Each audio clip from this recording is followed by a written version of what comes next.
Okay, response action video to Jason Whitlock blaming single black mothers for the actions of the now deemed Memphis Five. Those are the 5 black officers that physically assaulted a man, and he ultimately died in the hospital from his injuries from that assault. They've been coined the Memphis Five. So I did a video before about this, not specifically the actions that happened, but the conspiracy on the disbandment of the Scorpion unit. So now I'm going to talk about comments from Jason Whitlock, who's been making his rounds, especially in the channels and social media people that I follow. He might not be mainstream, but he is to the people that I watch and follow and stuff like that. So anyway, a little backstory. Jason Whitlock did a 3-hour video post his interview with Tucker Carlson. Jason Whitlock explained that he was raised by a single black woman who worked very hard in 2 jobs to move him out of the ghetto into a working class neighborhood, but somehow he gives all of the credit to his success to his father. I don't understand that. He's had a 20 or 30 year, close to 30-year career in sports as a sports commentator, and now he's like doing like YouTube kind of stuff or whatever. He says that these men have a dear mama, single black mother mentality, and that single black mothers are to blame for the gang-like behavior of black men. He also shows a clip that Jay-Z posted explaining how Jay-Z was a product of a single black mother, therefore he was angry and had a strong rejection to authority and other things. I'm just giving the bare bones version. Jason Whitlock said, "This is what it looks like when young black men do when they're supervised by a single black woman." The single black woman he's referring to is CJ or Serlene Davis, who is the police chief, I believe. But just a disclaimer, she is not single. She is married and she has children and she is a grandmother. He also says that men resist arrest because they never faced male authority in the home, which then their resisting leads to police brutality. Okay? Bare bones. 3-hour video. I did not watch all of it. I watched maybe 30 to 40 minutes of it. Couldn't take it. So the Memphis Five, the Scorpion unit was created by CJ. I think 2 or 3 of the men have come from a fraternity. The officers, they were part of a fraternity, and one of them was the chapter leader, or he held a position in a school where the fraternity had a hazing incident. So that's just basically it. So there's some stats that I saw in the Star Report that the USA does have the #1 percentage of single black mothers in the country. Single mothers in the country, with Russia and other European countries coming in close second and third. But however, 56% of those single mothers are black females. I think it's like 13% of single mother households in the US, and I think it's 11% in like the closest European country. Eastern European country like Russia, Czech, those. So I believe that Jason Whitlock falls into the Manosphere / incels category. I don't know much about him, but based on this rhetoric that he's putting out, that's how I'm going to define him. But I don't understand why. So I do agree that a boy growing up with a single black mother is not going to have the same outlook on society as a boy who grew up with a father in the house. And what I mean by growing up in the house, don't mean your father came home, worked, and left. I mean, he was a intricate part of your child rearing, your discipline. He did things with you, coached the T-ball, an active father. Yes, I think you are missing out on a lot if you do not have a father in the house, especially if you're a boy. Now, you do miss out on a lot if you're a girl. You get daddy issues, complex issues, whatever. But for now, for the sake of this video, we're going to talk about boys who grow up into men without active fathers in their homes. Now, a single black mother doesn't necessarily mean that your father is not present in your life. Just means he doesn't live in the house with you, right? You can be a product of a single black mother with a very active father, and that is the case of Jason Whitlock. He says that his mother and his father did divorce, but his dad was very active. But he also says his mother worked 2 jobs to get him out the ghetto. So your dad didn't help you get out the ghetto, and you're going to give your father all the credit? That's how you see it. I didn't live in that house, but whatever.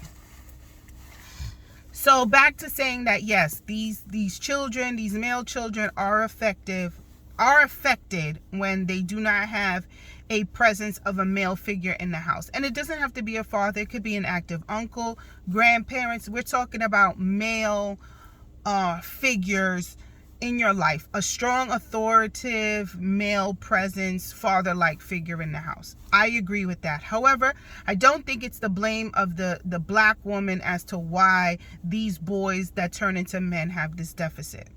Because these women stayed. Point blank, period, the end. They did not leave you. Your father left you. Your father left the house. The mother is who stayed. And I guess because she stayed, she gets blamed for adapting to her environment and her situation, which what I think was failed to express.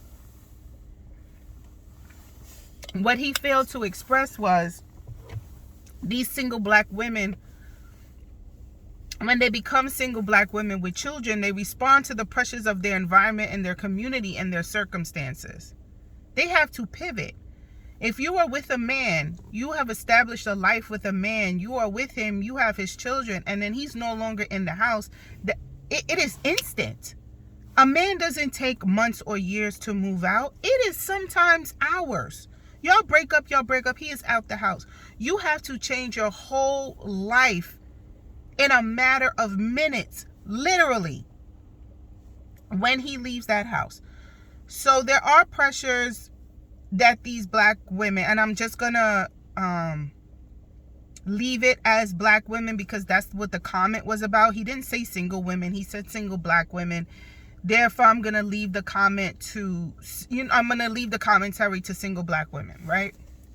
But best believe all women who become single with children have to go through this. But his comment specifically said single black women, therefore I'm gonna keep saying single black women.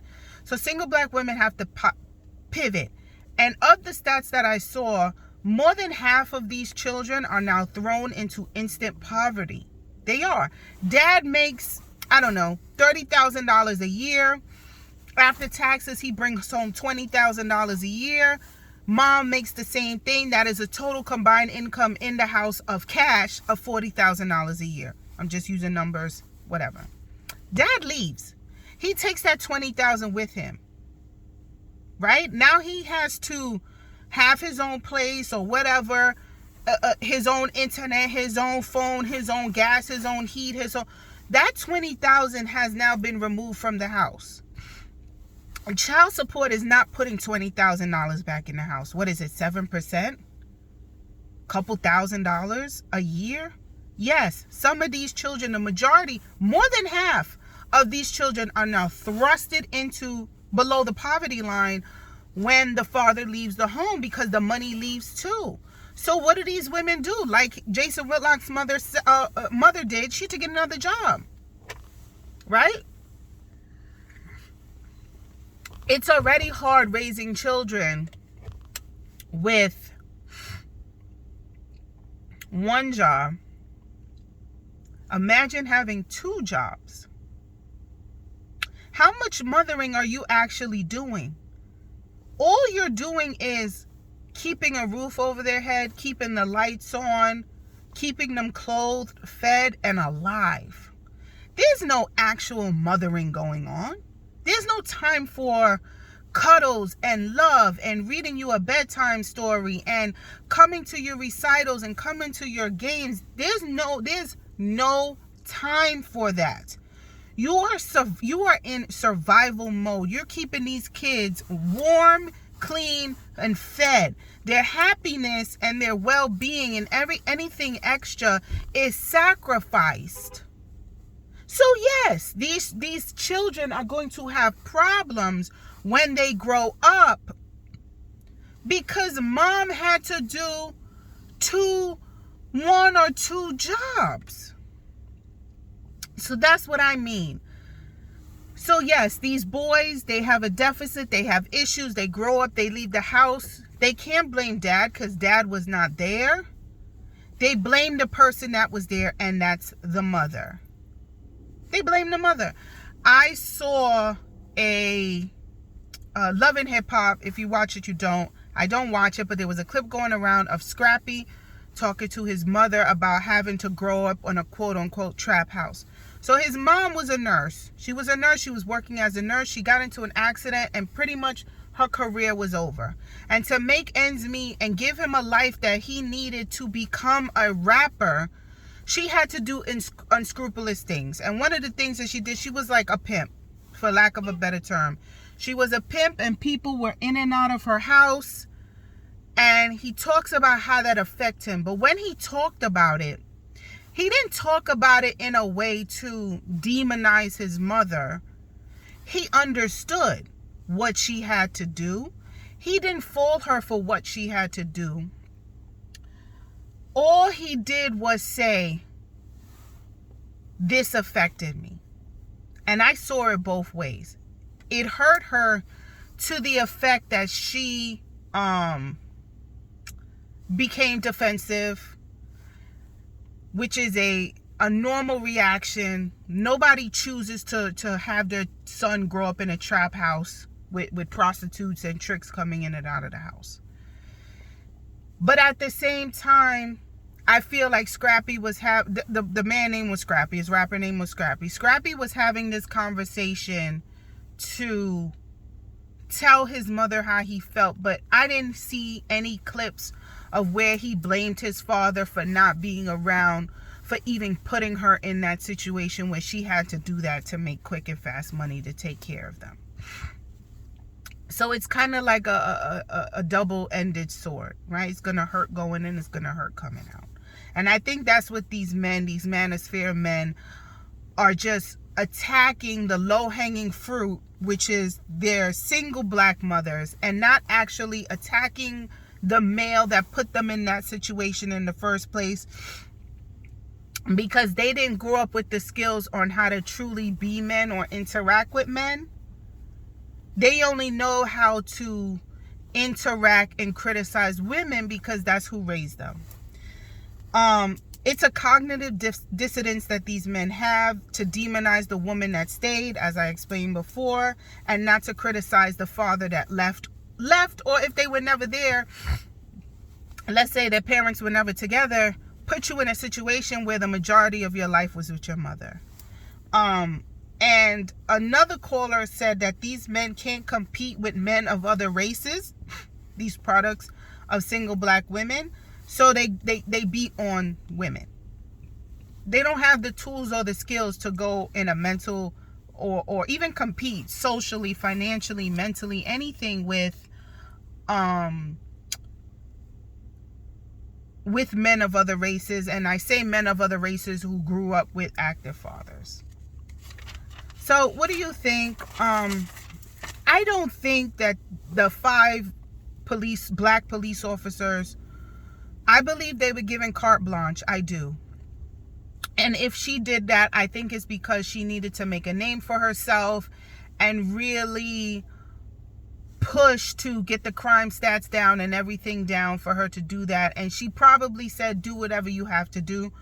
But I think these men already had gang mentality, and maybe it is because they were raised by a single black mother, or maybe it was the fraternity. Because I don't know if these men were raised by single black mothers, but I do know that a fraternity does something to you and gives you a sense of community and policing, that you not policing, community and strength, and you always have somebody that has your back that a normal person wouldn't have. And I do think the police department is a gang. And what happens when you're a good police officer, like some people have said, and you say something, you get shit put in your locker. And I'm not talking shit as metaphorically. I'm talking literal shit. There are police officers that said they have made complaints of things they have seen, and there has been human feces smeared all over their personal effects. They have been harassed, hazed, targeted, and bullied. And what happens is they get run out of the force, or they toe the line. They toe the line so that they could just do their time, make retirement, get their pension, and that's it. How does one good cop fight a whole department? You can't. You can't. You might not be the one enacting the negative stuff, but you're not saying anything either, because you have to look out for yourself. The police is a gang. You can't tell me it's not. It is. It was gang mentality for those men to take turns and beat that man. And it was gang mentality that kept that white police officer from initially saying something. And it was gang activity that kept them EMS people from not acting the way they were supposed to. And that's why all of them are fired. Have you seen Copland? Watch Copland. Very good movie. Is that the one with Sylvester Stallone? And they all lived in Jersey, but they were New York City cops. They're a gang. Bad policing is because of the gang-like behavior. That's it. Now, are all cops bad? No. I talked in my other video about my very positive interaction with a police officer that took damn near my adult life to get, and I attributed that to the zip code I now live in or live around. And that, fortunately, and I'm not being a colorist, but I do understand societal norms that my children potentially have the complexion for protection, but it's unfortunate that we have to do this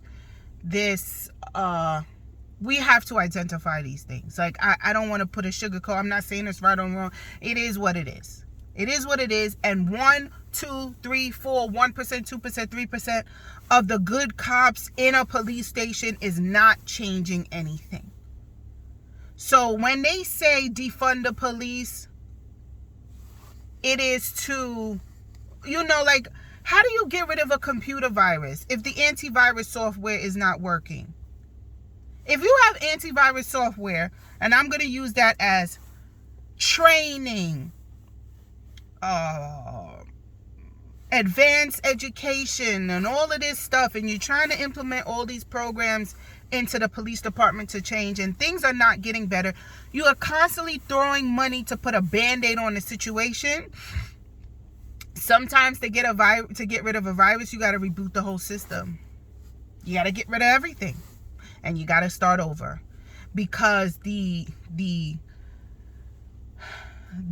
decay is too far gone to save the leg. You got to cut it off. And will that ever happen? Absolutely not. Absolutely not. So, Jason Whitlock, if the problem with these boys who grow up as men in single black mother households, if the problem is the single black woman creating this gang mentality, then the fix is to keep them from being single black mothers in the first place.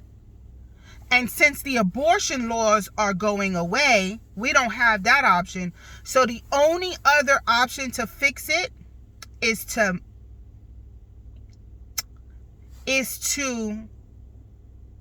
force men to not create single black mothers. because a single black mother does not create a single black mother. A man pumping and dumping, leaving a woman, creates a single black mother. So if we're forcing these women to keep children because the abortion laws are going away, right? The overturning of Roe v. Wade.